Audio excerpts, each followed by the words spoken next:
Council में यूं तो रोजाना ही तकरीबात का इनेकाद किया जाता है, लेकिन इस मर्तबा इदारे से तरबियत हासिल करने वाले तलबा के फन पारों की नुमाइश की गई। खास बात ये थी कि यहाँ मौजूद हर फन पारा ऑयल पेंट से तैयार किया गया था। अलहमरा आर्ट्स कौंसिल के एग्जीक्यूटिव डायरेक्टर अता खान का कहना था कि इस तरह की नुमाइश से बच्चों को अपने अंदर छुपी सलाहियतों के इजहार का मौका मिलता है।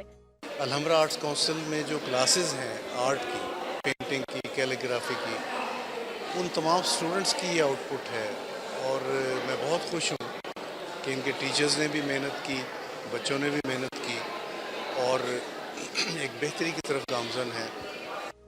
अलहमरा के तलबा का कहना था कि उन्हें ऑयल पेंट से काम करके बहुत मजा आया है। अपने शौक को मद्देनजर रखते हुए उन्होंने नए आइडियाज पर काम किया है।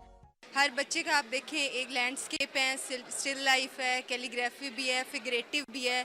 हर बच्चे का स्टाइल टोटली डिफरेंट है और बहुत इंटरेस्टिंग काम है। यहाँ पे आके हमें काफ़ी अच्छा लग रहा है, काफ़ी नई पेंटिंग्स हैं और अच्छा है। मैंने कुछ ऑयल पेंट, सारा ऑयल पेंट में मेरा काम है, लेकिन कुछ मैंने लैंडस्केप भी किया है, कुछ स्टिल लाइफ भी किया है, पर ज़्यादातर मेरा वुमेन पे काम है।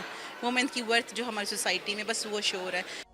खिले हुए रंगों में अपनी सोच को ढालकर तलबा ने पेंटिंग्स को नया स्टाइल देने की कोशिश की है। उम्मीद है इस नुमाइश के जरिए उन्हें आगे बढ़ने के मौके भी मिलेंगे।